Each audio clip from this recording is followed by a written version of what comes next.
Il y a aussi, que ce soit l'affaire Dutroux, que ce soit l'affaire Epstein, toutes ces grandes affaires, on a, comme vous disiez, ils utilisent finalement le même modus operandi, le même type de fonctionnement. Alors il y a quelques différences qu'on pourrait noter entre Epstein et Dutroux. On peut dire qu'il y a quelque chose d'assez luxe, assez comment dire, de haut niveau d'une certaine société. Voilà, chez Epstein, un peu moins chez Dutroux, c'est une des seules différences. Par contre, par exemple, vous expliquez qu'ils leurs pratiques, eh bien, ils les effectuent à peu près dans les mêmes lieux, des îles, des châteaux isolés, de luxe. Parfois, nous, on a des éléments sur des espèces de villages de vacances, avec une maison principale, des petits bungalows, et un va-et-vient incessant de voitures avec des enfants, ou des enfants qui changent tout le temps. On a des témoignages de ce type. Donc oui, ils utilisent toujours les mêmes fonctionnements, les mêmes modus operandi. On trouve souvent des piscines, d'ailleurs, dans ces trucs-là. Je pense que ça a un lien. Les piscines ? Oui, la piscine. La piscine, c'est bien quand on quand on a besoin de passer du bon temps. Oui. Donc ça fait partie, d'ailleurs, si vous regardez dans les photos de l'affaire Epstein, on voit souvent Epstein dans des piscines, des très belles piscines. Piscine, jacuzzi, etc. Avec M. Clinton, par exemple. Donc on pourrait parler dans l'affaire Dutroux, il y a une histoire qui tourne autour d'une jeune fille qui s'appelle Elisabeth Brichet, qui est une jeune fille qui est enlevée sur le trajet qui la ramène de chez une copine à sa maison. Et en fait, 15 ans après sa disparition, Fourniret va dire que c'est lui qui l'a tuée et va donner le lieu de sa sépulture, qui est un château. Dans un château. Dans un château. Fourniret avait beaucoup de châteaux, mais on se demande comment ils arrivent à avoir de l'argent. Oui. C'est pareil pour Dutroux, c'est pareil pour Epstein. Alors les flux d'argent existent, c'est-à-dire que pour Epstein, il reçoit de l'argent, il est en prison, oui, il est condamné, on ne sait pas d'où sortent les flux d'argent. Pour Dutroux, c'est pareil. Souvent, il reçoit de l'argent avant l'enlèvement d'une gamine. Ça arrive sur son compte en banque par des voies détournées, par le copain qui vient déposer. Ça se dépose souvent en liquide. Ouais. Fourniret, c'est pareil. Et Fourniret comme Dutroux, et d'ailleurs comme Epstein. Donc s'il y a des flux d'argent comme ça, c'est qu'il y a des gens derrière pour appuyer sur un bouton. Ah oui, bien sûr. Bien sûr. Il y a des commanditaires. Il y a des commanditaires, ça c'est clair. Dutroux n'est pas le commanditaire. Non. Dutroux, au départ, c'est un petit trafiquant de voitures, il fait du trafic de voitures. Donc c'est pas du tout un commanditaire, c'est un rabatteur. Il va draguer les filles à la patinoire et il les ramène dans les réseaux de prostitution, notamment pour Jean-Michel Nioul et son club d'échangistes. Donc c'est des filles jeunes, il est beau garçon à l'époque, et donc c'est le rabatteur idéal. C'est un rabatteur. Et donc cette petite Elisabeth Brichet, sa mère voit que la police ne fait rien, donc elle engage un détective privé, elle part sur les traces de sa fille avec ce détective privé. Elle va retrouver la trace de cette fille. On a des témoignages donc, qui sont dans des PV d'audition, mais dont personne ne s'est servi. Vous savez, les PV d'audition, ça se perd pas, mais ça circule. Oui. On les oublie, ils sont classés, etc. Et donc, elle retrouve la trace de sa fille, d'abord dans un vol d'avion pour Tenerife. Oui. Il y a une hôtesse de l'air qui fait un témoignage en disant que l'enfant est drogué, qu'elle est accompagnée d'un homme qu'ils décrivent et qu'ils arrivent à identifier, mais dont la police ne fera rien, qui voyage sous l'identité d'un pédocriminel notoire, oui. qui dira voyager dans l'avion, mais qui n'y voyage pas parce que l'infirmière, tous les témoins diront qu'il ne ressemble pas du tout au mec, c'est un autre mec qui porte son nom. Enfin voilà, il y a toujours ce problème d'identité. Mm-hmm. On la voit dans des hôtels des îles, et elle finit, elle prostituée et droguée. C'est-à-dire que les gens qui la croisent disent qu'elle n'est pas dans son état normal. Aux Canaries, dans les îles Canaries, c'est une chaîne d'hôtels qui est impliquée, toujours la même à peu près, dans ce genre de choses. Donc il y a des témoignages, il y a plusieurs témoignages. Donc c'est là où on voit, où on sent qu'il y a quelque chose qui ne veut pas bouger, ou on n'a pas envie de vraiment gratter, parce que la mère, elle a remué ciel et terre. À ce moment-là, l'enfant est vivante. Oui. Et la police belge est toujours en Belgique. Elle va venir, mais trop tard. Et en fait, ils prennent des contacts sur place et ils finissent par découvrir que la gamine a séjourné sur une île qui s'appelle l'île de Gomorrah, Oui. là où C'est se trouve une secte, aux Canaries. aux Canaries. Là Oui. où se trouve une secte qui est dirigée par un type qui s'appelle Otto Muel. Et là, pour le coup, on se rapproche de Epstein parce que sur l'île, la population civile des Canaries dit qu'il se passe des soirées orgiaques avec des enfants de 3 ans à 12 ans. Enfin, tout est décrit. De 3 à 12 ans. 3 à 12 ans. Et sur cette île, il y a 150 enfants, tous blonds. Tous blonds, dont on ne sait pas si les parents sont dans la secte ou pas. Oui. Et qui vont disparaître au moment où la police belge va arriver avec une commission rogatoire. Évidemment, ils vont faire dégager des enfants. Et ça, on se retrouve le même modus operandi dans l'affaire Assange, parce qu'Assange est dans une secte où tous les enfants, les cheveux décolorés, sont blonds. Ah oui. Il leur décolore les cheveux. Ils leur décolorent les cheveux. Et tous les enfants sont blonds. Et donc là, on a exactement la même configuration. Donc nous, ça, c'est ce qui nous intéresse, parce que dans les plaintes, c'est ce qui est intéressant, ça nous permet de remonter les pistes. Oui. On suit les lieux, on suit les noms, et on suit les modus operandi. Et là, on a la même chose. Et en fait, les enfants sont obligés, dans cette secte-là, les enfants sont contraints d'assister aux ébats des adultes, sexuels des adultes. D'accord. Donc, ils sont violés aussi, puisqu'il y a des témoignages qui le disent. Et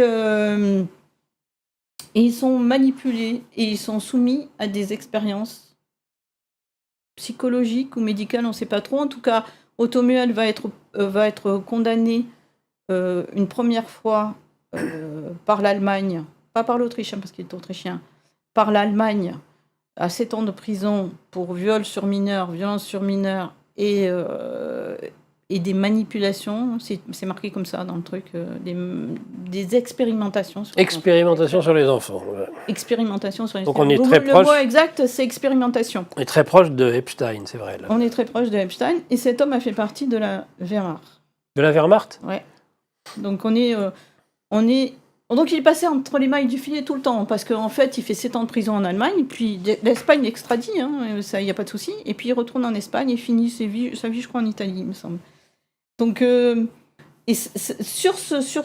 est donc sur une île, et on a des expérimentations sur enfants, exactement comme dans l'affaire Epstein, le ranch, etc. On tombe sur les mêmes modus operandi, et des enfants qui sont utilisés pour des soirées orgiaques sur une île, avec des bâtiments, des miradors, interdiction aux populations extérieures de venir. Le détective privé, c'est un dur à cuire. Il a passé et puis ils ont senti qu'ils étaient déjà prisonniers, enfin que comme la police belge commençait à éditer les commissions rogatoires sous la pression de la mer, ils ont senti qu'il fallait qu'ils bougent. Et des bateaux privés. Des bateaux privés et peut-être même des jets qui viennent Exactement. dans les aéroports. Donc là, on est complètement sur quelque chose d'équivalent à Epstein Totalement. avec Totalement. sur les îles Vierges. Totalement, et il faut se souvenir que Maxwell avait affrété un bateau, vous savez, où on faisait on amenait les enfants pour faire des virées en mer, étudier la nature, etc. Et vous retrouvez ça dans beaucoup de configurations. Et notamment, il y a un bateau Apollo qui est en lien avec un réseau criminel, je ne me souviens plus trop du nom, où il y aurait un gamin qui aurait été tué sur le bateau et jeté à la mer. Donc, voilà, les témoignages, ils sont là. Moi, ce qu'on constate avec... alors, il y a un avocat qui est venu se greffer sur nos affaires. Enfin, il y en a d'autres, mais lui, je peux le citer parce qu'il est venu en France et qu'il est tombé des nues quand il a vu comment marchait la justice française. Donc, ouais. Lui, c'est Maître Chetanov. Donc, on est donc partie prenante tous les deux parce qu'il a une association en Bulgarie qui se bat aussi pour le trafic d'enfants, le vol d'enfants. Et il est en lien avec la Hollande, avec d'autres pays, où les trafics et les vols d'enfants sont pareils. Et donc, là, on est au stade où on est face à un crime contre l'humanité. Alors voilà, vous appelez ça crime contre l'humanité. Oui, expliquez-nous pourquoi. Parce qu'un crime contre l'humanité, c'est un crime qui cible une population particulière. Or là, c'est la population ciblée, ce sont les enfants. Oui. Ils sont soumis à la torture, ils sont soumis au viol, ils sont déportés, ils sont privés d'identité. C'est monstrueux ce qui se passe avec les enfants. On est dans le pire cas de figure qui existe. Donc, oui, on va porter plainte pour crime contre l'humanité, on veut que ça avance. On veut que des enquêtes soient ouvertes, on veut que les enquêtes soient reprises. Les enfants n'ont pas eu de justice. Je veux dire, oui, Dutroux est en prison, mais Dutroux, depuis le début, il clame qu'il n'est que le maillon d'une chaîne qu'il ne maîtrise pas. Mmh. Et personne n'a pris le temps de l'écouter, personne n'a pris le temps de le laisser parler, on ne le laissera pas parler de toute manière. S'il n'y a pas quelque chose qui pousse les États à sortir ou à retrouver les CD, ils perdent les CD, ils perdent des PV d'audition, ils perdent les PV, ils perdent des pièces, ils perdent de tout. Quand on sait, déjà, ils perdent, mais alors... Ou ça disparaît, en tout cas, fort opportunément. Hein. Ça disparaît gaiement, mais alors dans les affaires de pédocriminalité, ça disparaît encore plus gaiement. Donc on va dire que c'est pire que tout. Donc oui, on veut forcer... nous, notre objectif, c'est de mettre un terme à ces réseaux. Ça, il faut que ça s'arrête.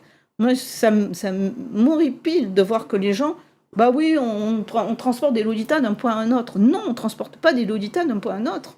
Ce sont des jeunes filles, ce sont des enfants. On ne les transporte pas, on ne les viole pas, on ne les touche pas. C'est la moindre des choses. Et l'État doit protéger ces enfants. Donc on est face à des États qui sont totalement défaillants vis-à-vis de la protection de leurs enfants. Des enfants, des populations. Donc effectivement, il faut faire quelque chose. Pour nous, c'est urgent. Alors, cette marchandise, cette matière première, si j'ose dire, oui. C'est parce que c'est comme ça qu'ils il faut l'appeler comme ça, oui. Qu'ils les prennent, viennent de différents... il y a différentes origines. Il y a, vous expliquez, il y a ceux qui sont donc kidnappés, raptés... nés dans le réseau. Nés dans le réseau. Vous avez aussi des parents qui vendent leurs enfants. Oui. Nous avons des parents. Dans l'affaire Dutroux, il y a des parents qui louent les enfants. On l'a dans l'affaire Outreau aussi. Hein. C'est le même modus operandi. On a des parents qui louent leurs enfants. Mais là où il faut se poser la question, c'est où est-ce qu'on en est arrivé quand on est un parent, ou quelle sorte de parent est-on quand on loue ou qu'on vend son enfant. Ça, ouais. Oui, mais il faut se poser la question de savoir est-ce que ces parents sont nés dans les réseaux ? Ah, déjà eux-mêmes. Voilà. Parce qu'on en est à beaucoup de générations. Les réseaux existent depuis très longtemps. S'il y avait une volonté de les éradiquer, de la part des autorités des pays concernés, ils seraient éradiqués depuis longtemps. Ce sont des mafias très facilement. Si nous, avec nos petits moyens, on arrive à cerner des réseaux, à faire le tri des réseaux, si vous saviez le nombre de réseaux que j'ai découverts en partant de l'affaire Dutroux, vous seriez effarés. Ah oui ? Espagne, Portugal, Hollande... Suède, Angleterre, Allemagne. Qui étaient en fait utilisés par Dutroux ? Allez savoir. Comment vous pouvez savoir qu'un enfant voyage d'un endroit à un autre ? Ils prennent des Mercedes, ils traversent avec des voitures, ils traversent avec des trains, ils ont des Lolita Express. Vous savez qu'il existe le Guantanamo Express. Le Guantanamo Express, le Lolita Express, c'est des avions occultes qui se promènent comme ça. Et il existe des dark places, ça existe, les dark places. Qu'est-ce que c'est, les dark places ? Les dark places, c'est les prisons secrètes, occultes. C'est des sites noirs. Des réservoirs ? C'est des sites noirs. Dark place, aux États-Unis, c'est des sites noirs. C'est-à-dire que nous, on a découvert ça en Suède. On a découvert le Guantanamo Express en Suède sur une affaire parce que, en fait, une des craintes que pour Assange au départ, c'était qu'il soit extradé de l'Angleterre vers la Suède et que la Suède était une habituée des Guantanamo Express. C'est-à-dire qu'on vous enlève dans la rue, on vous met dans un avion de ligne et on vous transporte dans un site noir de la CIA. Ah oui, de la CIA. En général, c'est géré par la CIA. Il y en a en Pologne, on en a identifié quelques-uns en Pologne. À un moment, on a eu des informateurs qui nous ont dit qu'Assange pouvait être en Pologne. Donc vous avez des enlèvements de gens. Les plus célèbres, c'est deux Turcs qui ont été enlevés en Suède et transportés en Thaïlande, je crois. Ils sont torturés. Oui. Et pourquoi ? Mais pourquoi ? Qu'est-ce qu'ils avaient fait pour mériter ça ? Pas grand-chose, en fait. Ils ont dû la vie sauve parce qu'ils avaient tous les deux femmes qui se sont battues comme des folles pour les récupérer, parce que sinon, on ne savait même pas qu'ils avaient disparu, parce qu'ils ont été enlevés dans la rue en Suède, plantés dans un avion et envoyés dans un site noir pour être torturés. Donc, vous savez, prendre 20 enfants, 30 enfants, les mettre dans un avion et les transporter d'un endroit à un autre, c'est très facile. Après, les stocker dans des sites noirs, des îles, c'est aussi très facile. C'est-à-dire, quand vous avez le pouvoir, quand vous avez de l'argent, vous faites ce que vous voulez avec cet argent et ce pouvoir. Il y a des Africains qui nous ont dit que dans certains villages, il y avait au Cameroun, au Congo, enfin dans ces pays-là, des organisations non gouvernementales, souvent d'ordre religieux, enfin avec une connotation religieuse, disons, qui venaient récupérer les enfants dans les villages et qui disaient aux parents, on va leur donner une éducation et quand ils reviendront, vous verrez, ce seront les rois du monde. Sauf qu'ils ne sont jamais revenus. Oui, ils ne reviennent pas. Ouais. Ils ne reviennent pas. Donc on est dans ce cas de figure-là. Moi, ce qui m'étonne, c'est le nombre d'enfants. C'est la quantité très impressionnante. Très impressionnante. Très, très impressionnante. Vous pouvez donner des chiffres?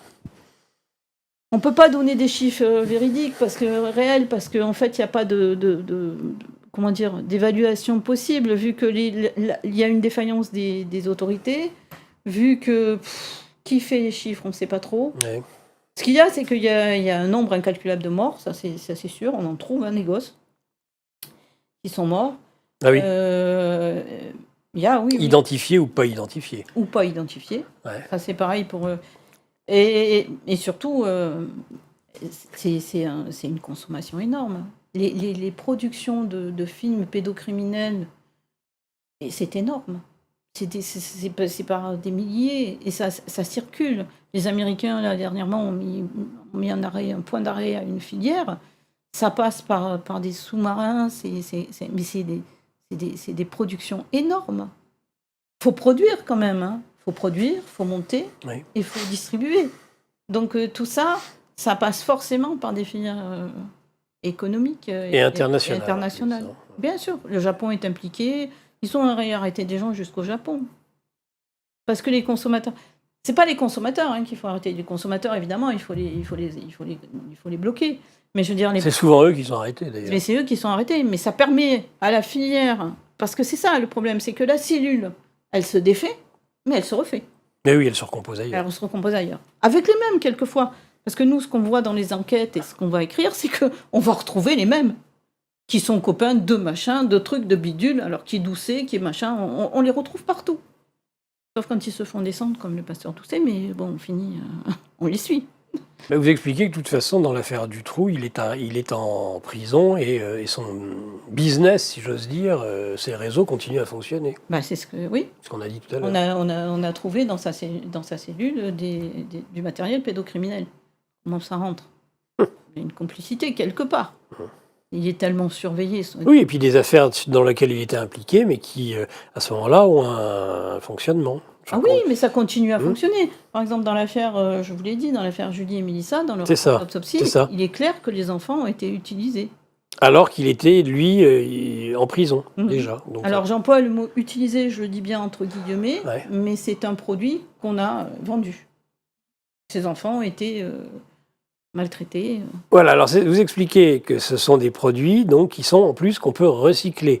Ils peuvent servir, est-ce que vous pouvez nous expliquer un peu, ils peuvent servir à plusieurs choses au fil des années. Au fil des années, donc l'adoption. Alors l'adoption, c'est pour ceux qui ne vont pas en mourir. Mais après, qu'est-ce qu'ils deviennent dans l'adoption? Parce qu'on n'arrive pas à suivre on n'arrive pas à suivre les filières. Là, dernièrement, dans l'affaire des... c'est l'affaire Masneff, c'est en marge de l'affaire Masneff. Il y a une jeune femme qui a porté plainte, enfin elle doit être plus âgée que jeune femme aujourd'hui. Oui. Elle a porté plainte pour viol. Et elle dit qu'elle a été violée par Masneff notamment et prostituée par son père, qui abusait d'elle aussi. Et elle parle d'adoption illégale. Parce qu'elle ne sait pas quelles sont ses origines. C'est un enfant adopté. Donc, quand un enfant adopté finit dans une famille toxique, on va appeler ça comme ça, qu'est-ce qu'il devient? On ne sait pas trop. On ne sait pas. L'adoption, on voit ça comme quelque chose de très beau, mais... bien sûr. Voilà, ça dépend comment c'est fait et comment ça fonctionne. Donc oui, alors l'adoption, après, de 3 à 12 ans, nous, c'est ce qui nous a été dit, c'est le réseau pédocriminel. Là, ils sont dans les réseaux pédocriminels. Alors, avec des cotes, c'est-à-dire qu'il y a des enfants qui valent plus cher que d'autres, il y a tout ça qui entre en ligne de compte. Et les réseaux pédocriminels, c'est soit les tournages, soit les soirées orgiaques, soit reçois parfois des snuff movies parce que réellement. Qu'est-ce que c'est ça? Alors, snuff movies, c'est des vidéos où des enfants sont tués ou des êtres humains. Oh là là. Et malgré tout, moi, je pensais que c'était une légende urbaine et il y a quand même des pistes. Notamment sur un petit garçon en Allemagne qui aurait fait l'objet de ce genre de vidéos. Et il y a des vidéos qui ont été saisies par la police, qui a dit circuler, il n'y a rien à voir, parce qu'on n'arrive pas à prouver que c'est une fiction ou une réalité. Et par contre, ils ont condamné le mec à 2 ans de prison, parce que les peines sont très, très, très, très, très légères. Franchement. Pour qui? Pour les pédocriminels. Oui. Ah, c'est hallucinant. Ils font du sursis, ils ont 5 ans, ils ressortent, ils recommencent ailleurs. Enfin, c'est des réseaux en France qui existent. Il y a des... Vous me disiez qu'il valait mieux être pédocriminel que vendeur de drogue. Ouais. Ou voleur de boîtes de sardines dans un supermarché. Il vaut mieux être pédocriminel. Parce que réellement, quand on fait... Alors là, pour le coup, on pourrait faire un petit bilan des plaintes, des peines. C'est de l'ordre... Bon, pour un Dutroux qui va y passer la vie, il y en a plein qui circulent. Otto Muel est mort dehors. Tranquillou chez lui. Il a fait 7 ans de prison. C'est pas cher payé pour tout ce qu'il a fait. Je suis persuadée qu'il y a des petits dealers qui font 15 ans parce qu'ils se sont un peu rebellés. Donc, et alors que là, il y a des crimes sur enfants. Un viol, c'est un crime. Ça relève du pénal. Bien sûr. Donc, et il y a des gens... Enfin, les peines ne sont pas du tout... alors, je ne sais pas aux États-Unis, mais en France, Belgique, Hollande, tout ça, vous pouvez y aller. Ça se promène... Et puis, pour les témoignages, alors voilà, pour les snuff movies, il y a aussi le témoignage d'une avocate en Hollande qui a témoigné auprès de la justice et qui dit avoir assisté à 3 exécutions d'enfants, enfin 3 sacrifices d'enfants. Oui. Donc là, il y a un côté rituel en plus. Il y a un côté rituel, mais là, si vous voulez, le problème, c'est que les gens qui vont déclarer, qui vont faire ce genre de déposition, ils sont tout de suite catégorisés comme fous. Il n'y a pas d'enquête ouverte du tout. Parce que là, elle implique des personnalités. On est dans le même cadre que l'affaire Epstein. Elle implique des personnalités. Elle donne une adresse de charnier qui a dû probablement voler en éclats puisque personne n'est allé vérifier si ça existait ou pas. Donc là, c'est invérifiable. Mais en tout cas, des crimes d'enfants, il y en a. Et on trouve des corps d'enfants. Et des corps d'enfants mutilés, des corps d'enfants violés, des corps d'enfants battus, torturés, ça existe. Après, je vous dis, comme ils perdent les films, on s'en sort pas. Donc nous, on va demander à ce qu'ils produisent les films. Enfin, les pièces, on va dire. Bien sûr, oui, pas les films. Oui. Les pièces en général. Oui. Et donc, alors ça, c'est leur passage dans les pédocriminalités, c'est entre 3 et 12 ans. Et ensuite? Alors après... Il y a l'esclavage, domestique. Donc ça peut être utilisé... Alors ça, c'est les gosses qui ont peut-être un physique qui ne correspond pas à la prostitution. Ça, on en retrouve, oui. Et on a des traces, oui. D'ailleurs, les Africains en dénoncent beaucoup d'enfants qui sont volés, 13-14 ans, qui sont mis dans des familles et qui servent d'esclaves domestiques. Esclaves domestiques. C'est pas très cher parce qu'en fait, j'ai écouté les prix, là, c'est 3 000 € le gosse. Oh. Donc 3 000 € le gosse, il est à vous. On vous conseille de lui confisquer son passeport ou de confisquer son identité. Ouais. Et donc pour 3 000 €, vous avez une femme de ménage pour pas trop cher. Plus qu'une femme de ménage. Plus si affinité. Enfin, alors, en plus. Voilà. Donc il y a cet esclavage-là domestique. Et à partir de 12 ans, parce qu'on ne peut pas faire de transfert d'organes avant, enfin, c'est difficile, sauf sur certains, il y a le trafic d'organes. Et c'est pareil, quand vous n'avez pas d'identité et que vous n'avez pas de parents et que personne ne peut vous réclamer et que vous ne pouvez pas vous manifester nulle part, c'est très facile de vous faire disparaître dans une filière quelconque. Et le grand banditisme. Alors le grand banditisme aussi. Hein. Alors dans les tueurs du Brabant, là, qui est en parallèle de l'affaire Dutroux, oui, il y a des gens, il y a des possibilités que ce soit des gens qui soient nés dans les réseaux. Ah oui. Qui soient nés dans les réseaux et qui soient manipulés, utilisés... pour en faire des tueurs. Des tueurs, des voleurs, des trafiquants, oui. des gens qui, en fait, en réalité, payent à votre place. Quand vous avez des petites mains qui fonctionnent et qui peuvent rien faire pour se défendre, ni même prendre un avocat... Vous savez, dans la famille Dutroux, ce qui est intéressant, c'est qu'ils n'ont pas investigué le père.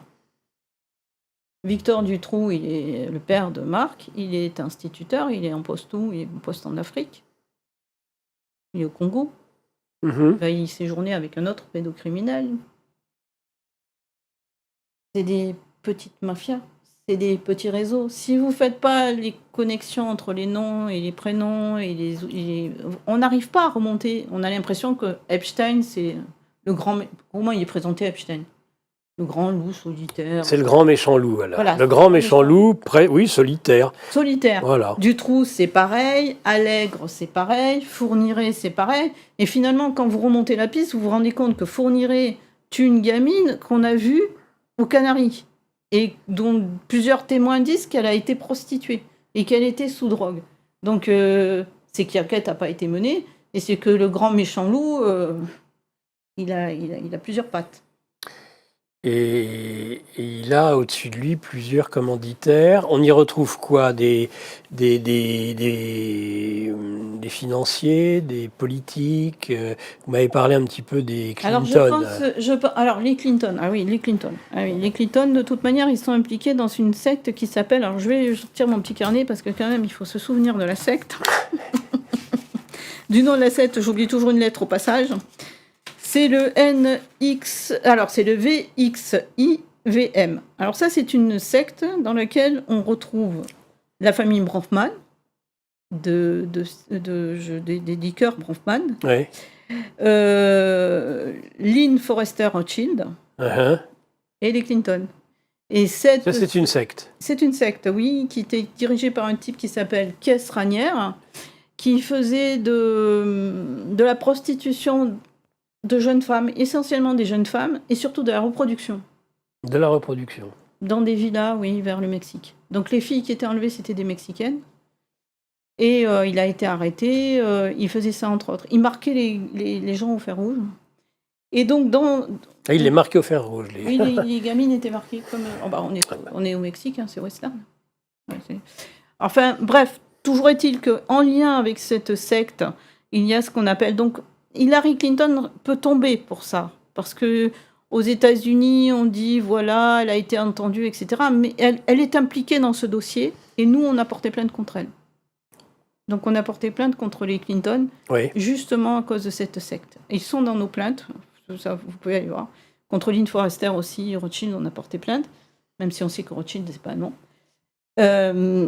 Et on retrouve aussi toute l'équipe de Génie Énergie. Alors, c'est Rumsfeld, Dershowitz et Rothschild Jacob.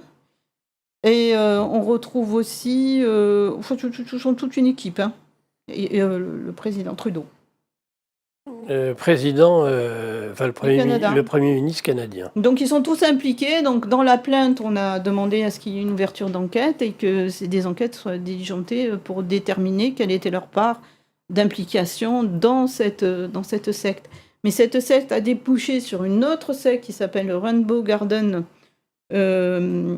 Cultural Garden. Donc, ça, c'est une secte. Il y a des ramifications. Alors, je ne sais pas si ça a été fermé depuis parce que la secte a été quand même démantelée, donc on ne sait pas trop où c'en est. Ça, c'était toujours les mêmes, et ils prenaient les enfants tout petits, ils les mettaient, et on va parler d'expérimentation, et là, Hillary Clinton était présidente d'une des filiales. Ils mettaient les enfants, c'était des jardins d'enfants, Kindergarten, comme on dit en Allemagne, tout petits. Il leur parlait une langue différente tous les jours, il les changeait d'éducateur tous les jours et il les coupait de leur famille. D'accord. Et donc il y a des ramifications jusqu'à Moscou de ces Rainbow Cultural Garden. Et là, c'est en lien avec cette secte-là. Donc, vous voyez, il y a des mots automuels d'un côté, la secte de Kees Raniere de l'autre, des femmes qu'on utilise pour se reproduire dans des villas. Ouais. S'ils faisaient de la reproduction, ils enlevaient les enfants. Ça, on a beaucoup de témoignages de femmes à qui on a enlevé les enfants. Et voilà, donc les enfants, c'est une marchandise comme une autre. Je dirais presque un élevage de poulets, quoi. Enfin, vous voyez, ça ressemble à ça. Qu'est-ce qu'on va en faire? On va en faire de la reproduction, on va faire des chevaux de course, on va en faire des... je sais pas quoi, voilà. Et ça marche comme ça. C'est pour ça qu'il faut sortir de tout ce qui est très médiatique Parce qu'en fait, l'enquête, elle doit se mener pour trouver les enfants, pour trouver les coupables, pour trouver les lieux où ça se passe. Parce que ça n'est pas parce qu'on a fermé les îles d'Epstein que Oui. ça s'est arrêté. Que ça s'est arrêté. Ce n'est pas parce qu'on a mis Dutroux en prison que ça s'est arrêté. D'ailleurs, Epstein avait comme on a discuté, j'ai quand même regardé le lien d'Epstein avec la Belgique. Il y a un lien. Il y a un lien avec il avait des appartements et c'est un avocat français, une avocate, qui était son conseil en Belgique et qui lui achetait ses appartements, etc. Elle a fermé son cabinet en 2024. Mais voilà. Donc, vous voyez, j'ai cherché parce qu'on a discuté et que voilà. Mais oui, il avait un pied en Belgique. Il y a un très bon article écrit par des Anglais qui explique que c'était un bon endroit parce que c'est un endroit où ça peut diffuser un peu partout en Europe. Voilà, donc c'est un homme qui connectait en plus des réseaux les uns avec les autres. C'est ça. Il avait une spécificité, c'était peut-être l'expérimentation, peut-être. Peut-être. Ça, le fait que ce soit du haut de gamme, il était très haut de gamme. Ouais. C'était le haut de gamme. Ça, c'est sûr, c'était le haut de gamme. Oui. Mais bon, chez Dutroux, il y a un peu de haut de gamme quand même. Parce il y a du haut de gamme aussi chez Dutroux. Bah, dans le club échangiste, qui s'appelle le Dolo, il y a des hommes politiques qui passent, il y a des juges, il y a des policiers qui sont impliqués et qui sont nommés. D'ailleurs, pour certains qui ont été condamnés. Donc effectivement, on est dans le haut de gamme aussi. Mais il y a des niveaux, vous voyez. On va vous vendre un Apple haut de gamme et puis un computer un peu moins... Et vous considérez bien qu'il y a connecté à l'ensemble de ces réseaux aussi des services de renseignement. Oui. Qui eux-mêmes sont infiltrés par des mafias internationales, et que donc on a bien un système mafieux généralisé qui fait de la traite, traite d'enfants. Oui, parce que ça s'arrête. Qui fait partie d'ailleurs depuis toujours de leur fonctionnement. Bien sûr, ça fait partie de leur fonctionnement, et c'est un fonctionnement mafieux typique. Oui, je veux dire, l'Italie totalement. a été impliquée là-dedans. C'est un fonctionnement mafieux typique. Il y a pas on n'en sort pas. Et qu'est-ce qui a facilité la chose? Parce qu'il faut quand même en parler, et ce dont personne ne parle, c'est le pacte des migrations sûres, ordonnées et régulières. Parce que qu'est-ce qui est dit dans ce pacte? Dit gentiment de Marrakech. Oui, pareil, alors, le pacte de Marrakech. Quand on dit migration sûre, ordonnée et régulière, c'est pas des émigrations ou des immigrations, c'est des déportations. C'est sûr, ordonné et régulier, c'est toujours une déportation. C'est des populations qui se déplacent de façon officielle, on va dire. Donc, qui ne fuient pas quoi que ce soit. Organisé, ordonné. Il faut bien parce que quand on dit pacte de Marrakech, c'est mignon, Marrakech, on rêve de soleil. Mais c'est pas le cas. C'est des migrations ordonnées et régulières. Eh bien, qu'est-ce qu'il est dit? Que les enfants pourront voyager seuls, qu'on pourra les changer d'identité, qu'on pourra les mettre dans des structures gérées par les diasporas, et qui pourraient être mis en camp de rétention, exactement comme les gens qui circuleront. Il faut le lire, le pacte des migrations. De Marrakech. Ah oui, il faut le lire. Et il faut lire aussi le dernier volume, la dernière partie qui parle des flux financiers et de la confiscation des salaires. C'est-à-dire ?